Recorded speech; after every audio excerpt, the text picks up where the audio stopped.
कि अब जो कांग्रेस का खदेड़ा पूरे देश से हुआ, उस रायबरेली ने भी कांग्रेस को निकाल फेंका। मित्रों, ये स्वागत समारोह है। बुद्धिलाल जी बहुत पुराने कार्यकर्ता हैं।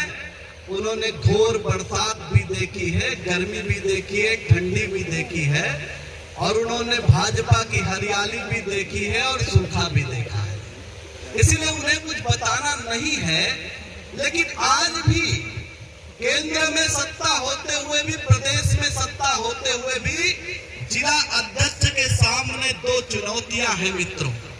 पहली चुनौतियां है कि भाजपा के लाखों कार्यकर्ता इस जिले के, उनको उचित सम्मान दिलाना, और दूसरी चुनौती है कि जो सरकार की योजनाएं हैं, जिनके लिए वो योजनाएं आए हैं, उन तक पहुंचे। ऐसी दो चुनौतियां हैं। ये विश्वास दिलाता हूं भारतीय जनता पार्टी के कार्यकर्ताओं का सम्मान, स्वाभिमान वो हमेशा सुरक्षित रहेगा, और उसके लिए चाहे जो भी संघर्ष करना पड़े, मैं उसमें कभी पीछे नहीं हटूंगा।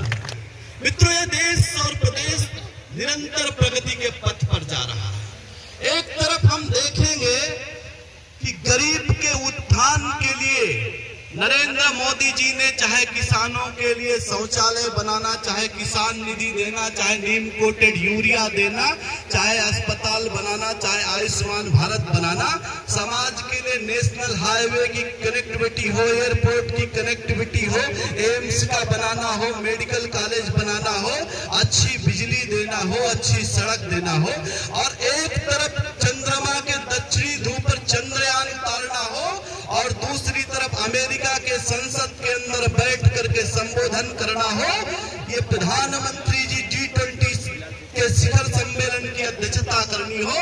आज देश की जमीन से लेकर के आकाश तक प्रधानमंत्री ने भारत के तिरंगे को जो गौरव दिलाया है, इस 9 वर्षों में दुनिया के इतिहास में शायद कोई ऐसा देश नहीं होगा जो इतने कम समय में सफलता के शिखर पर पहुंचा हो।